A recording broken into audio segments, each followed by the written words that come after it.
আল্লাহ তাআলা এই জালেমদেরকে শিক্ষা দেওয়ার জন্য, তাদেরকে স্মরণ করিয়ে দেওয়ার জন্য কোরআনুল কারীমের মধ্যে অসংখ্য আয়াতের মধ্যে জালেমদের পরিণতির কথা বর্ণনা করেছেন কিনা? এই যে অত্যাচার, জুলুম, নির্যাতন তারা করতেছেন, এই জুলুম নির্যাতন করার কারণে আল্লাহ তাআলা তাদেরকে শাস্তি দিয়েছেন।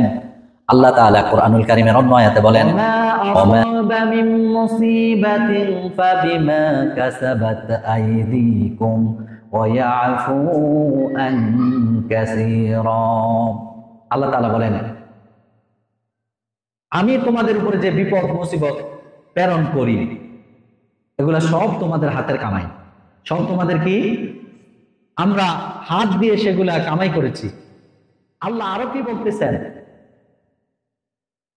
মা আসাবা মিন মুসিবাতিন ফাবিমা কাসাবাত আইদিকুম, তোমরা যা অন্যায় অপরাধ করো এর প্রেক্ষিতে আমি যে শাস্তি দেই তার মধ্যে ওয়ায়াফু আন কাসীরা, সবগুলো মাফ করে দেই, সবগুলো আমি বাদ দিয়ে দেই, মাঝে মধ্যে দুই একটা বিপদ মুসিবত দিয়া তোমাদেরকে স্মরণ করিয়ে দেই যে আমি যে আছি সেটা কি তোমাদের মনে আছে, ঠিক কিনা?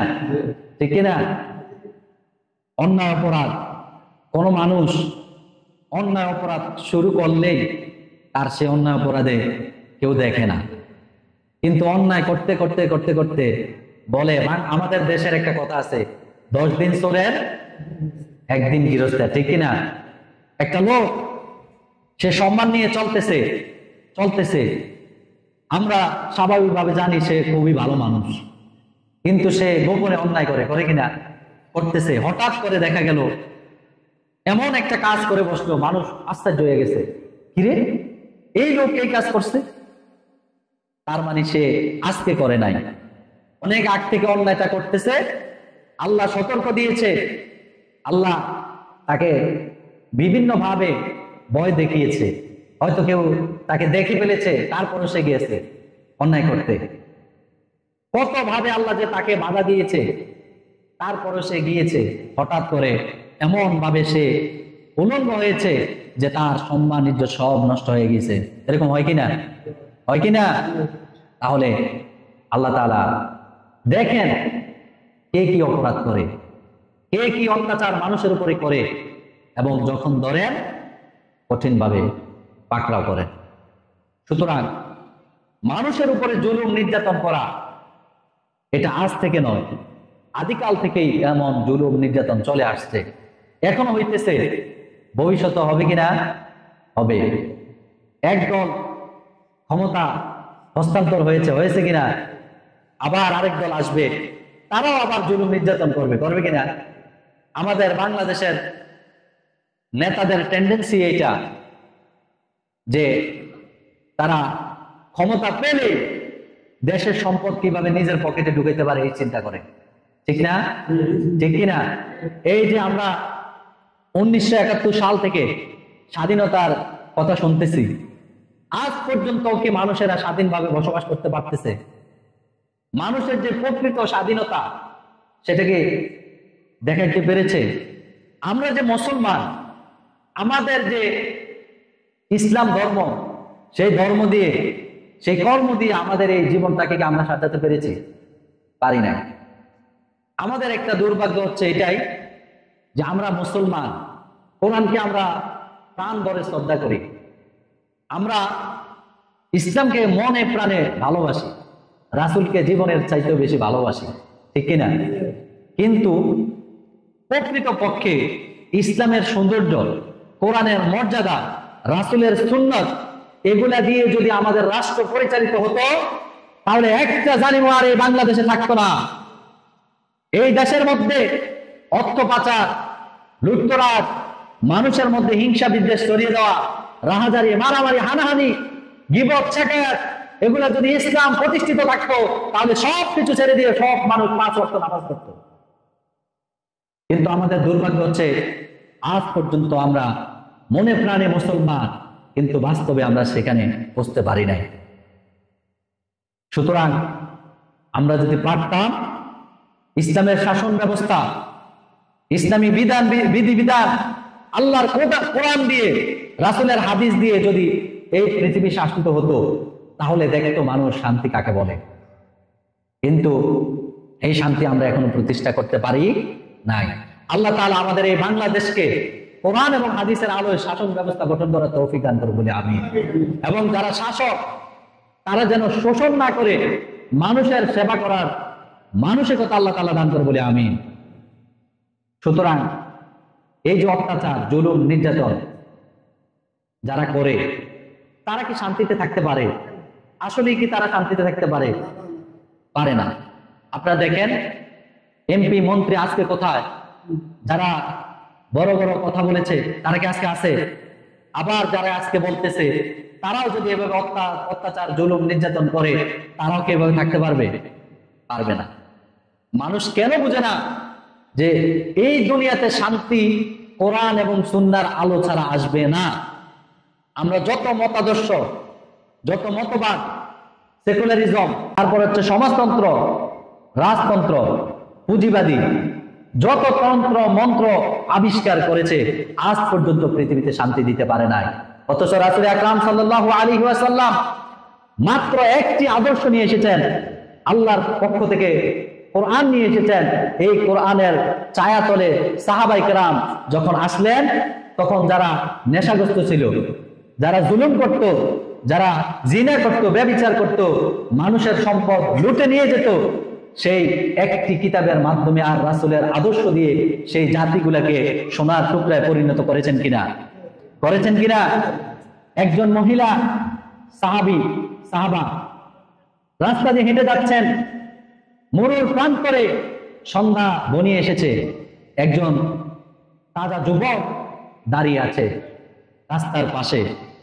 ওই মহিলা, রূপবর্তী গুণবর্তী মহিলা চিন্তা করলেন, এই রাস্তা দিয়ে যদি আমি এখন হেঁটে যাই তাহলে অবশ্যই এই যুবক হয়তো আমাকে লাঞ্ছিত করতে পারে, আমার ইজ্জত সম্মান নষ্ট করে দিতে পারে। কিন্তু না, ওই মহিলা জানতো না এই রাস্তার পাশে দাঁড়ানো লোকটা মুহাম্মদ সাল্লাল্লাহু আলাইহি ওয়াসাল্লামের তৈরি করা একজন সাহাবী। যে সাহাবী দূর থেকে বুঝতে পেরেছেন যে এই নারী হয়তো আমাকে দেখে এই রাস্তা দিয়ে যেতে সংকোচ বোধ করতেছে। ওই সাহাবী দূর থেকে ডাক দিলেন, মা তুমি কি ভয় পাচ্ছ? বোন বলে ডাক দেয় নাই, কারণ বোন বলে ডাক দিলেও বিপদ আছে না নাই? আছে না নাই? বোন বলে ডাক ডেকে কোথাও নিয়ে তার ইজ্জত সম্মান নষ্ট করে কিনা? কিন্তু মার ইজ্জত সম্মান নষ্ট করতে পারে? পারে না। সাহাবী ডাক দিলেন, মা আপনি ভয় পেন না, আপনি কি জানেন না আমি তো মুহাম্মদ সাল্লাল্লাহু আলাইহি ওয়াসাল্লামের উম্মত, আমি আল্লাহর বান্দা, আপনি এই রাস্তা দিয়ে চলে যান, আপনার দিকে আর আমি দ্বিতীয়বার তাকাবো না। এটা হচ্ছে সাহাবীদের আদর্শ। যে সাহাবী একা চাইলে ওই নারীর ইজ্জত নষ্ট করতে পারত, সেই সাহাবীদের ভালোবাসা, ঈমান কতটা মজবুত ছিল। আর আমরা স্ব ইচ্ছায় অন্ধকারে গোপনে জিনা করার জন্য পাগল হয়ে যাই, ঠিক কিনা? আমাদেরকে জিনা থেকে বের হয়ে এসে বিবাহ শাদীতে আবদ্ধ হতে হবে। ছেলে যখন বড় হবে মা বাবার দায়িত্ব হচ্ছে তার দিকে নজর রাখা, প্রয়োজন হলে তাকে বিবাহ করে দিতে হবে। কিন্তু আপনার ছেলে যদি জিনা করে তাহলে আপনাকে এই শাস্তি ভোগ করতে হবে। মা বাবার উপরে দায়িত্ব আছে ছেলে সন্তানকে, মেয়েকে বিবাহ করিয়ে দেওয়া, এতটুকু পর্যন্ত দায়িত্ব। সুতরাং আপনার ছেলে যদি জিনা করে, আপনার ছেলে মেয়ে যদি জিনায় লিপ্ত হয় তাহলে আপনাকে শাস্তি ভোগ করতে হবে। এই জন্য আমাদেরকে এগুলা খেয়াল করতে হবে, হবে কিনা?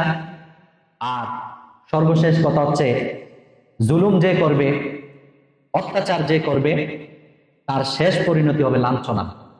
তার শেষ পরিণতি হবে কি? লাঞ্ছনা। সুতরাং আর এই লাঞ্ছনা এখন তো আমরা স্বচক্ষে দেখেছি, স্বচক্ষে দেখি নাই, দেখেছি।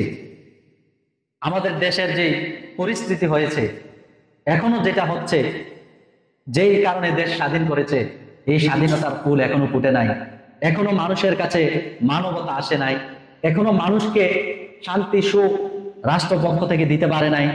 আছে এখনো চোরেরা উকি মেরে তাকিয়ে আছে কিভাবে সাধারণ জনগণের পকেট থেকে কৌশল করে টাকা বের করে নিয়ে যেতে পারে।